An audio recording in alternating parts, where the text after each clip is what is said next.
We hear a lot about the US-China rivalry, right? But what if pretty much everything we're hearing is missing the big picture? Today, we're jumping into a really high-stakes debate that pits the familiar Western view of China against how, well, pretty much the rest of the world sees things. And honestly, it's a clash that might just change the way you think about global power.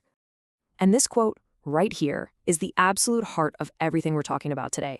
This one sentence from diplomat Kishore Mahbubani forces us to ask a really uncomfortable question. Is the story we're told about China a global truth, or is it just the perspective of a pretty small slice of the world's population?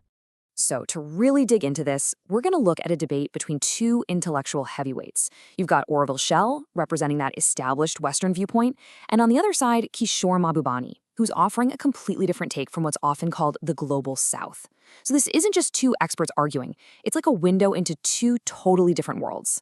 All right, so let's kick things off with the argument you've probably heard a million times, the one that's really shaping a lot of Western policy. This is Orville Schell's core idea, that the challenge from China is, at its root, all about ideology. And for Schell, this is the absolute key. He's saying, look, we can't just treat China like any other country that's on the rise.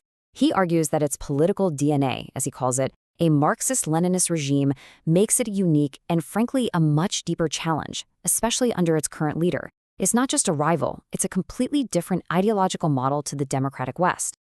And this view isn't just talk. It's fueled by a whole list of really specific actions. From military pressure in the South China Sea and those constant threats against Taiwan, to border fights with India and using its economic muscle to punish countries like Australia. For Schell, all of this adds up to a clear pattern. China is a destabilizing force with ambitions that stretch way beyond its own borders. Okay, so that's one side. But what if that whole analysis, as convincing as it might sound, is looking at the problem through the wrong lens entirely? Let's flip over to Kishore Mahbubani's counter-argument, which reframes this whole thing, not as an issue of ideology, but as one of cold, hard geopolitical reality. See, Mahbubani's whole point is that you can't even begin to understand the US-China relationship if you don't get that the world itself has gone through a massive transformation. The old rules, according to him, they just don't apply anymore because we're playing on a totally new field. First up, the money. Just look at this chart. It's kind of staggering, right? Back in the 1960s, none of the world's top 5 economies were Asian. 0. Today, 3 of them are. He's saying the 21st century isn't going to be the Asian century. It already is. That's not a prediction. It's a fact on the ground. Next, there's the power shift. That unipolar moment right after the Cold War when the US was the undisputed king of the hill, that's over. We're now in what Mahbubani calls a multipolar sea, where lots of different powers are rising up and flexing their muscles. It's a much more crowded, much more complicated world. And third, the cultural shift. For about 200 years, the world was pretty much run through the lens of Western civilization. Well, Mahbubani argues that that era is coming to a close. Ancient civilizations all over the world are waking up, bringing their own values and histories back to the table, and they're demanding to be seen on their own terms. So here's the kicker. When you put all 3 of those huge shifts together, the US-China contest suddenly looks completely different. It stops looking like some unique ideological battle and starts looking like a classic, predictable story we've seen 1,000 times in history. The number 1 power gets nervous and does everything it can to keep the rising number 2 down. And that brings us right back to that wild idea from the beginning. If this is just standard great power politics, why does the West see it as this huge existential ideological war? Mahbubani's answer is simple, because the West isn't listening to the other 88% of the world. I mean, just let that number sink in for a second. 88%. That's nearly 9 out of every 10 people on this planet. And Mahbubani's central claim is that their view of China and this whole competition is just fundamentally different from the one that dominates our headlines. Okay, take a phrase you've probably heard a lot: wolf warrior diplomacy. In the West, it's presented as Exhibit A for China's aggression, right? Proof of their confrontational style. It's talked about constantly. But here's where Mahbubani says we're missing the point.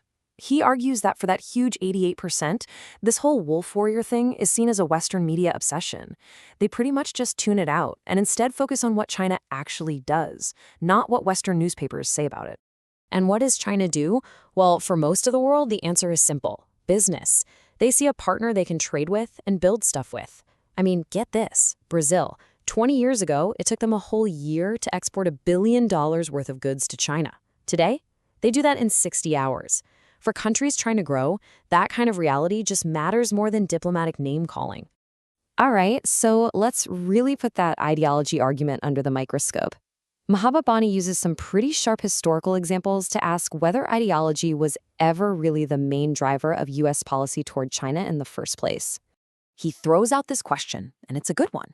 If the U.S. is so fundamentally opposed to China's political system, then why on earth did it basically fall in love with China back in 1971, when it was being run by Mao Zedong, probably its most hardcore communist leader ever? The answer, he suggests, was pure geopolitics. They needed a partner to balance against the Soviet Union. And hey, this isn't just ancient history. Look at today. If the mission is to stand up to communist regimes, then why is the U.S. working so hard to build a stronger relationship with the communist government of Vietnam? Again, it seems like it's about practical geopolitics, balancing against China, not about ideological purity. Now, it is super important to get this straight. This is not a defense of China. Not at all. Mahbubani is the first to say that China makes huge mistakes. He calls their 9-dash-line claim in the South China Sea a massive blunder that has no basis in international law. His point isn't to defend China, but to see its actions through a lens of realism, not ideology. So at the end of the day, this clash of worldviews doesn't really hand us any neat and tidy answers. What it does do is leave us with some really big, really tough questions that kind of challenge everything we thought we knew. So first up, that Marxist label we hear all the time. Is it actually helping us understand what's going on? Or is it more like an ideological blindfold that's maybe stopping us from seeing a simple, classic power struggle playing out right in front of us? And second, what about that whole 12% versus 88% idea? Could it be revealing a massive blind spot? I mean, when we hear talk about the international community, are we actually hearing from the whole world, or are we just hearing from an echo chamber while the priorities of the vast majority of the planet are completely different? And that all leads to the final and maybe the most important question of all. In this brand new, messy, multipolar world, is trying to use an old Cold War playbook to deal with 21st century problems a strategy that is just doomed from the start? The answer to that question might just define the rest of this century.